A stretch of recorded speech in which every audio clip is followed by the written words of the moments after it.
Você já leu Dom Quixote de La Mancha? Se você ainda não leu esse clássico, chega mais porque hoje nós vamos apresentar alguns motivos que vão te fazer apaixonar por esse livro. Eu estou aqui com o Nicolas Gontijo, que é nosso ex-aluno e está sempre aqui na Dica Cultural, trazendo muitas sugestões interessantes. Tudo bem com você, Nicolas? Oi, pessoal, já sou sócio aí do programa. Muito feliz de estar de volta com vocês.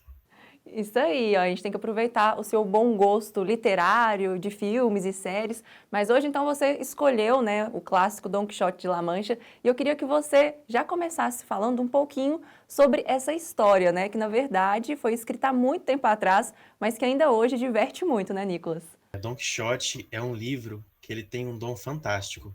Ele foi escrito em 1605 e desde então ele vem encantando gerações e gerações. E o mais encantador é que ele permanece contemporâneo, ele permanece atual e é uma história fantástica, realmente que vale a pena ser lida. Acho que ninguém poderia deixar esse planeta sem conhecer a obra-prima de Miguel Cervantes.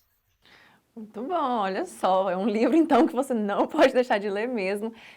E tudo começa, né, aí com o personagem Dom Quixote, que era um amante apaixonado por cavalarias, e ele acaba então devaneando, porque tem um pouquinho, alguma loucura, uma certa loucura nesse personagem, né? Eu queria que você falasse um pouquinho sobre esse enredo, né? O que que a gente vai encontrar nessa obra, Nicolas?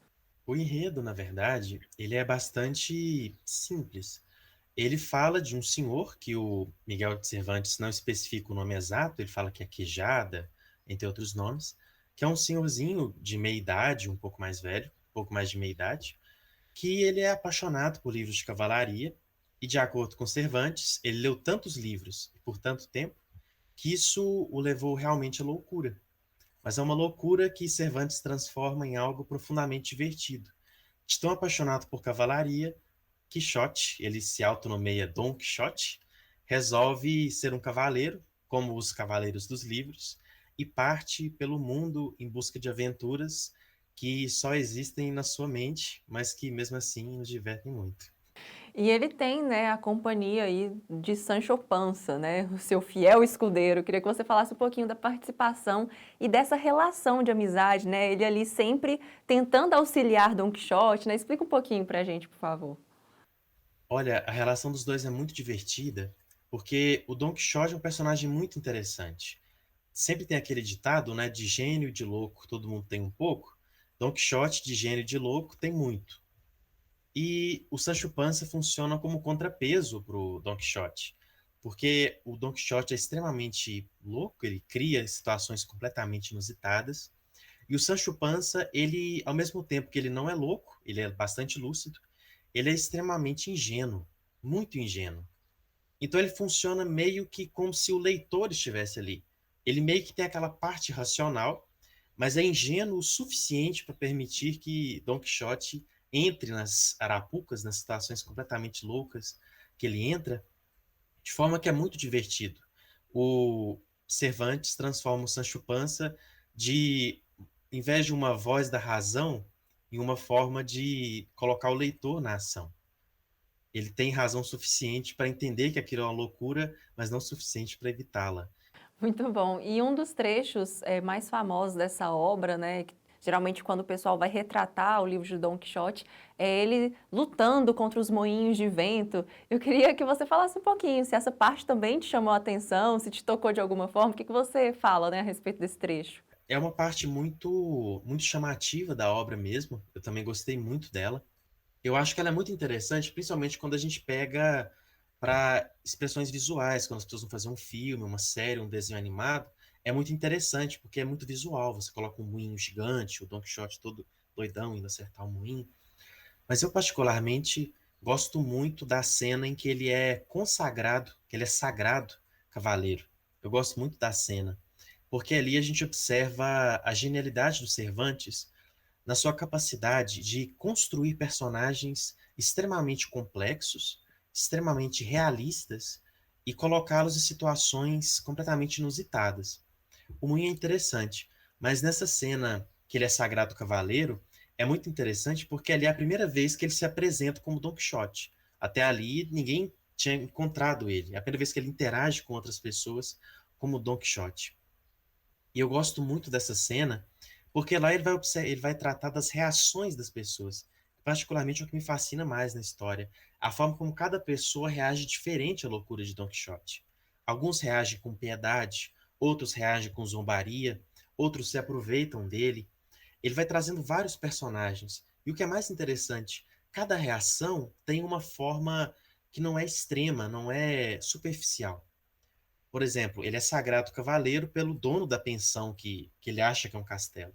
O dono da pensão zomba dele o tempo todo, mas ao mesmo tempo que zomba, auxilia, ele vai amparando, evita que as pessoas o machuquem, já que ele é um senhor de idade, eles acabam protegendo ele. E um outro detalhe dessa cena que eu gosto muito é com relação, por exemplo, às moças que trabalhavam nessa pensão, que eram tidas como cortesãs ou prostitutas, que ele as trata como donzelas. E elas fazem uso muito sábio dessa percepção dele para tanto explorá-lo, explorar alguns recursos que ele tinha, quanto também para realmente cuidar dele, porque como ele estava muito nervoso, parece que a delicadeza das moças o acalmava. As muitas nuances dos personagens. Nenhum personagem é totalmente bom ou totalmente mal. Todos eles têm uma carga. Mesmo no Sancho Panza, que apresenta várias cenas de, às vezes, de alguma estupidez, de alguma ingenuidade, ele consegue colocar uma sabedoria, um senso moral, um senso de propósito. E isso, para mim, deixa a história fascinante. Os enredos são simples, mas os personagens são extremamente complexos. Legal, porque além do humor, né, e além da gente ter contato aí com um clássico da literatura universal, a pessoa também consegue trazer, tirar algumas reflexões, né, Nicolas? O que que você acha, assim, que mais te tocou quando o assunto é reflexão? E o que ficou de mensagem desse livro?